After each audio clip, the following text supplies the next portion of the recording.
मैंने गलती से जमीन पर एक गीले पत्थर के अंदर छिपा हुआ जेड का एक टुकड़ा देखा। तो मैंने दुकानदार से पूछा कि ये कितने का है। दुकानदार ने कहा कि ये गीला पत्थर पहले ही इस्तेमाल हो चुका है, इसलिए इसकी कीमत सिर्फ $10 होगी। पास से गुजर रहे एक अमीर नौजवान ने मुझ पर हंसते हुए कहा, मैं तो बस यहाँ परेशानी खड़ी करने आया हूँ, जेड मार्केट में गीला पत्थर खरीदने कौन आता है।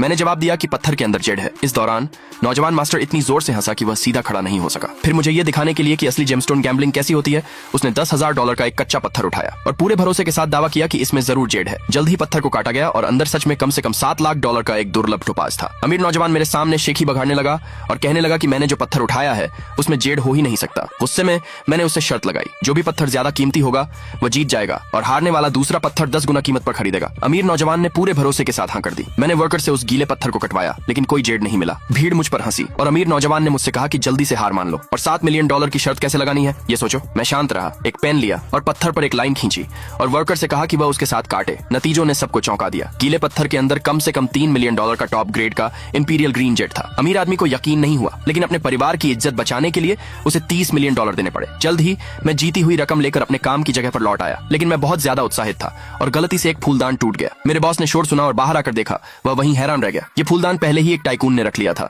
उसे नाराज करने के गंभीर नतीजे हो सकते थे। मैंने सोचा कि 30 मिलियन की बचत से मैं इसकी भरपाई कर सकता हूँ, लेकिन मेरे बॉस ने कहा कि यह 1700 साल पुराना एक एंटीक फूलदान है, जिसकी नीलामी की कीमत कम से कम $50 मिलियन है। तभी टाइकून फूलदान लेने आ गया। बॉस को सब कुछ कबूल करना पड़ा, जिससे वह गुस्सा हो गया। फूलदान उसके पिता के जन्मदिन का तोहफा था। उसने बॉस से दोगुनी कीमत देने को कहा। महिला बॉस इतनी डर गई कि उसे समझ नहीं आ रहा था कि क्या करे। फिर मैंने टूटे हुए फूलदान का एक टुकड़ा उठाया और टाइकून से कहा कि यह नकली है। इससे वह और भी गुस्सा हो गया। दूसरे पार्ट के लिए कमेंट में यस लिखे।